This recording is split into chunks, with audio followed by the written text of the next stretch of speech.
De retour dans cette émission qu'on va continuer avec la rubrique de notre ami philosophe Alexis Masson. Donc on va parler, eh bien forcément c'est le moment des résolutions. Hein. Alors tu disais pas forcément des bonnes résolutions, mais en tout cas les résolutions Alexis. Hein. Oui absolument, comme vous le savez, on est en janvier et en général... à cette période de l'année, on commence une nouvelle année, et à cette période de l'année, en général, les gens formulent des résolutions. Oui, des bonnes résolutions en principe. En principe.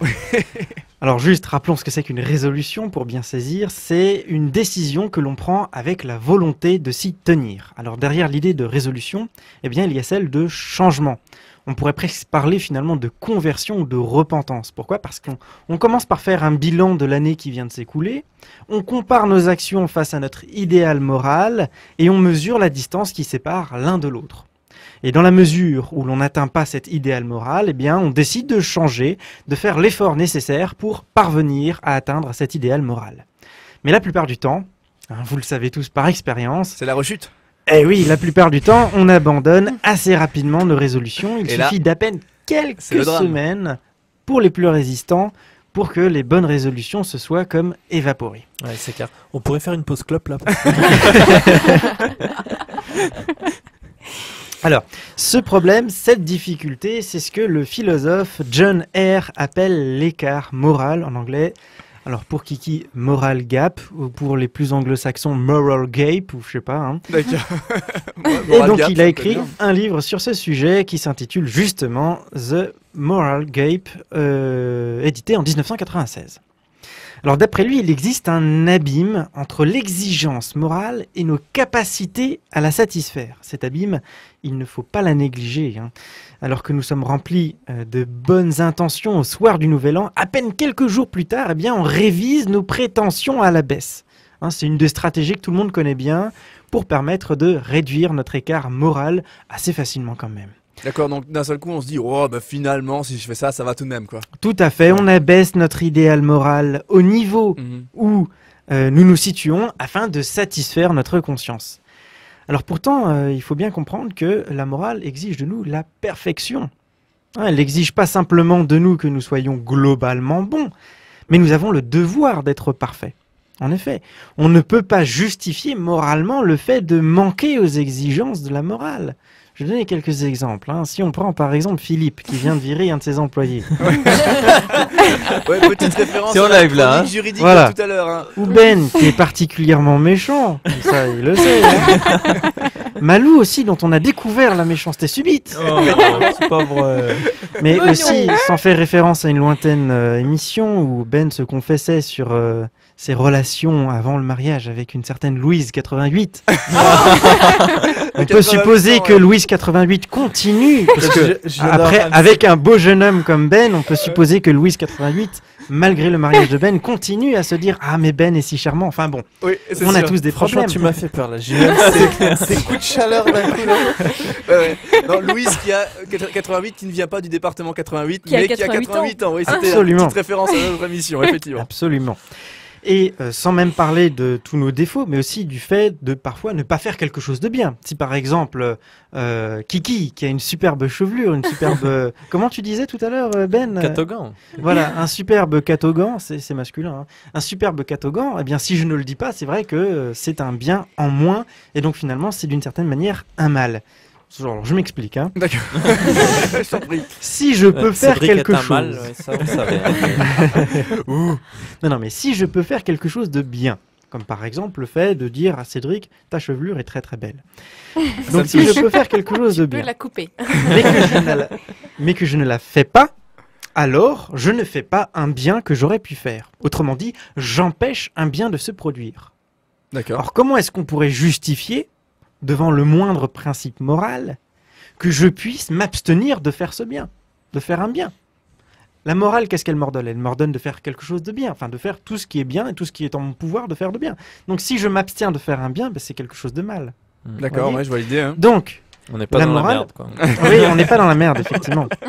C'est dit crûment, mais l'idée est là. Oui, c'est bien, tu C'est faire le mal non pas par une action, mais par une abstention. Pardon ? C'est faire le mal non pas par une action, mais par une abstention. Absolument. Ah, c'est bien dit. Je sais. C'est quel article, Noémie ? Dans le code. Ça a été préparé en avance. Alors, continuons. Donc la morale, eh bien, comme vous l'avez compris, elle est dure, elle est même très dure, elle exige de nous le meilleur, et si je puis dire, non pas seulement le meilleur, mais l'excellence. Elle nous interdit de nous satisfaire de nous-mêmes, celui qui se croit juste est un menteur, hein, comme le dit très bien Jean dans ses épîtres.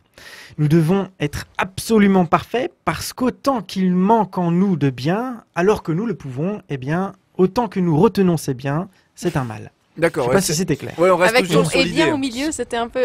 Pardon Eh bien, le C'est un bien. bien, et bien, Ah oui, c'est un effectivement. mal. Ah voilà, Ah il est oui. bien, il est trompeur, effectivement. Bref, donc l'abstention, enfin, s'abstenir de faire le bien, c'est mal. Voilà, Voilà, c'est l'idée, absolument. quoi. Voilà, On est absolument. d'accord. Celui qui n'est pas absolument parfait contient du mal en lui, et on ne peut pas justifier le fait qu'il y ait du mal devant la morale, Oui, sans se forcément. contredire, D'accord. parce que ce serait faire preuve de mauvaise foi que de dire que la morale permet le mal. Évidemment, la morale exige de nous le bien, et donc l'excellence. la perfection. Eh bien, on est bien d'accord. Voilà. Donc la morale exige de nous la perfection. Elle n'exige pas que nous soyons globalement bons, mais nous devons être parfaits. Et même les chrétiens doivent être parfaits. Alors, je précise ce petit point parce que on a parfois tendance à dire que la morale chrétienne est moins contraignante que dans le judaïsme ou dans l'islam. Eh bien, figurez-vous que, à mon avis, c'est faire preuve d'illettrisme. Pourquoi ? Parce que si on lit ce que dit Jésus quand même, hein, il nous dit « Si votre justice ne surpasse pas celle des scribes et des pharisiens, vous n'entrerez point dans le royaume des cieux. » Matthieu 5, 20. Il dit encore « Soyez parfaits comme votre Père est parfait. » Matthieu 5, 48, c'est quelques versets plus loin. Donc, il nous dit pas « Oh, ça va, tranquille, gars. Vas-y, continue à faire tes conneries. » P, mec. P, Oui. mec. Ouais, c'est vrai que Jesus, ça lui arrivait souvent de dire P, mec. Ouais, C'est dans bien les années connu. 60. Bref, on va Mec fermer la parenthèse étant de un suite. prénom très couru à l'époque. Ouais, ouais, ouais. Bah, c'est bien connu. Donc voilà. Des 12 apôtres. Hein. Ouais, bon, bref. Donc voilà, Jésus attend de nous la perfection. Donc D'accord. être chrétien, souvent on se dit que la morale est moins contraignante. En fait, pas du tout. Il faut être aussi dans l'excellence de la même manière. Il faut y tendre, en tout cas. Il faut y tendre. C'est un voilà. idéal, oui, c'est Il sûr. faut y tendre. D'accord. Donc, où Donc- est le problème, Alex Donc l'enseignement de Jésus est très clair. Hein. Dieu ne se satisfait pas de la médiocrité. Il ne veut pas que nous soyons, excusez-moi, des personnes globalement bonnes. Il exige l'excellence. La morale exige la perfection, et cela vaut pour tout le monde. Vous l'aurez compris, puisque c'est le principe juste de la morale, juste du fait qu'elle exige de nous le bien. Eh bien, que l'on soit athée, agnostique, juif, musulman ou chrétien, ça ne change rien. Il faut être parfait. Ok, La bon, difficulté. moi j'y vais. Justement, comme Ben vient de le remarquer, la difficulté, c'est que nous n'y arrivons pas. N'est-ce pas, Ben Oui, je te Tout vois à en fait. train de bouger, de tapoter du doigt sur la table, pause cigarette. Sur c'est ça ses genoux. Non, je ne fume pas. Hein, Ouais, ouais, non, mais on a compris. Alors donc, Alexis, on disait que la morale exige la perfection. Voilà, parce que voilà, c'est la morale, tout simplement. Et puis, en plus de ça, s'abstenir de faire le bien, c'est faire le mal. Donc, on ne va pas dans le sens de la moralité. Donc, Absolument. on échappe eh bien, au but de tout ça, à savoir une morale, entre guillemets, parfaite, qui est bien difficile, un idéal vers lequel on essaye de tendre. Absolument. Alors pour revenir à la morale, donc je disais qu'elle attend de nous la perfection et que pourtant c'est très difficile d'y parvenir. Et pourtant, quand on réfléchit d'un point de vue logique, il n'y a pas d'impossibilité. Et ça a l'air tout à fait possible d'y arriver. Hein. Si on analyse l'énoncé suivant, hein, X est un homme, ou prenons Ben est un homme, et Ben est moralement Ah parfait, même si factuellement c'est faux. Supposons, on prend Ben est un homme et Ben est moralement parfait. Je sais pas Non. si je suis un homme, mais parfait. C'est vrai que Ben nous a confié tout à l'heure parfois se sentir petite fille. Mais ça ne change rien. C'est Ben la est une princesse petite qui fille. est en lui. Ben est une Il petite se taisait, mais il a tout retenu. Hein. Pris des Vrai notes. magnéto. Ben Ça, c'est est ce que une je disais. petite fille, voilà, ça Voilà. on y arrive, Alors, d'accord. Ben est une petite fille et Ben est moralement parfait. Eh bien, il n'y a pas de contradiction logique dans cet énoncé. Bah, Je veux dire, le concept d'homme ou de petite fille ou de grande fille ou n'importe quoi, ou de chevelure blonde, n'est pas contradictoire avec celui de perfection morale. On peut parfaitement... Quand je dis un cercle carré, c'est contradictoire, c'est impossible. Mais si je dis cet homme est parfaitement moral, il n'y a pas de contradiction, vous voyez. Il n'y a pas d'adjectif qui vient contredire un autre. On peut être un homme parfaitement d'accord, moral, ouais. on le comprend, ça a un Ouais. sens. Donc, d'un point de vue logique, c'est tout à fait possible. Mais si on regarde d'un point de vue concret, dans les faits, personne n'y parvient. Oui, d'accord. Oui. Nous, Constatation un peu tragique, entre guillemets. Mais... Eh oui, oui, oui. C'est-à-dire que d'un point de vue logique, on le peut. Et donc, on est responsable du fait que l'on ne soit pas parfait. hmm. Et pourtant, personne n'y parvient. Hein, c'est ce que Kant appelait justement, et j'y viens, le mal radical. D'accord. Radical, avec un petit accent un peu bizarre. Tout Ouais, à d'accord. fait. Où on voit toutes les dents. Ouais. Pour ça, il faut aller voir la vidéo sur Internet. Ouais. C'est-à-dire que d'après Kant, nous savons quel est notre devoir et nous devons l'accomplir puisque nous le pouvons. Et en effet, c'est la liberté qui fait la responsabilité, je le rappelle. Et pourtant, nous avons toujours une tendance à préférer le mal. D'après Kant, nous n'aimons pas obéir à la morale. C'est vrai que c'est des fois un peu difficile. Difficile, mais en plus, c'est fatigant. Enfin voilà. Et donc, nous avons envers elle une certaine forme de répugnance. On n'aime pas la morale, ça nous embête. Alors pourquoi en est-il ainsi ? Probablement parce que la morale est supérieure à nos intérêts, elle est supérieure à nos désirs, et elle exige de nous certaines choses qui vont à l'encontre de notre ego. Si je dois faire quelque chose, peu importe que j'y gagne ou que j'y perds, peu importe que ça me plaise ou que ça me plaise pas, si la morale me dit tu dois le faire, tu dois le faire, point. Voyez ?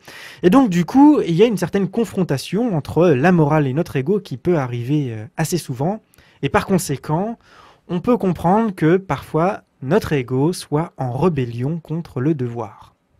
Et cela, c'est l'effet de notre liberté. Et Kant insiste sur ce point, car sans liberté, il n'y a plus de responsabilité. Eh bien là, nous avons affaire à une perversion, c'est le terme qu'il utilise, une perversion de la liberté. Et cette perversion est un problème très grave, car il suffit de se rebeller une seule fois contre le devoir, afin que l'on soit plus parfait. Parce que la morale exige la perfection. Si on fait une seule connerie, entre guillemets, si vous me permettez l'expression, on ne peut pas rendre une copie de 20 sur 20. Et c'est un 19 sur 20. Or, la morale exige de nous du 20 sur 20. Donc, faire une seule connerie, c'est déjà ne plus être parfait, et donc c'est ne plus répondre à l'exigence de la morale. Alors concrètement, c'est comme le dit Paul en Romains 3,10, personne n'est juste, pas même un seul. D'accord. C'est un constat qu'on peut faire assez simplement. Il n'y a même pas besoin de lire la Bible, comme vous le voyez, philosophiquement parlant, on le voit tous, il y a un problème.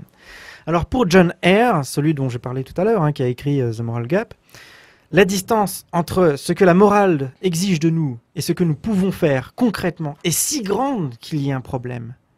On ne peut pas abaisser les exigences de la morale, on l'a déjà vu, ce serait la contredire. Et bien que nous pouvons conceptuellement répondre aux exigences de la morale, on l'a vu tout à l'heure, il n'y a pas de contradiction logique, concrètement, c'est impossible, personne n'y parvient, on l'a également vu. Or, si nous devons faire quelque chose, nous devons aussi pouvoir le faire. Nous devons le pouvoir concrètement.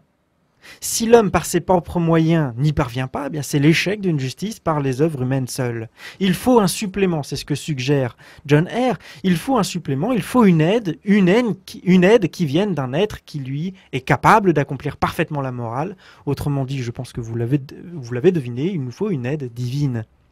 L'homme peut devenir moralement parfait s'il est aidé par une grâce divine. Or, dans la mesure où il doit être parfait et que le devoir implique la capacité, alors Dieu doit exister afin d'aider l'homme. On peut en penser ce qu'on en veut. Néanmoins, si on prend au sérieux l'exigence morale de la perfection, il faut supposer qu'on puisse être aidé pour y parvenir, et par conséquent, il faut supposer l'existence d'un Dieu. Alors si je formalise rapidement l'argument de John Eyre, c'est celui-là. Premièrement, nous devons être moralement parfaits. Deuxièmement, si nous devons être moralement parfaits, alors nous pouvons être moralement parfaits.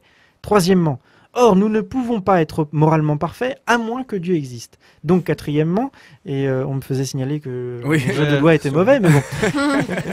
Et quatrièmement, désolé. Par conséquent, Dieu existe. Alors, pour conclure, en formulant vos résolutions pour cette nouvelle année, demandez à Dieu qu'il vous donne la grâce de les accomplir. Demandez-lui de vous permettre d'être parfait. Et je citerai juste 2 derniers versets qu'on trouve dans l'épître de Jean, la première épître de Jean. La première, c'est 1 Jean 3,9. Quiconque est né de Dieu ne pratique pas le péché parce que la semence de Dieu demeure en lui. Autrement dit, c'est une grâce que Dieu nous permet de ne pas pratiquer le péché. Et deuxième verset, c'est un petit peu plus loin, chapitre 5, verset 4. Les commandements de Dieu ne sont pas pénibles, car tous ceux qui sont nés de Dieu triomphent du monde. Voilà. Une grâce pour la petite définition, un don gratuit, quoi. Absolument. Enfin, un don gratuit. Une aide survenue. Voilà, d'accord. Effectivement. Oui, mais c'est vrai qu'il y en a bien besoin, malheureusement. Parce que des résolutions, ça dure. Mais on va s'accrocher. On y croit, on va se battre. Alexis, pour continuer ce raisonnement sur la morale et sur les bonnes résolutions. Enfin, les résolutions en tout cas. Allez, on y croit.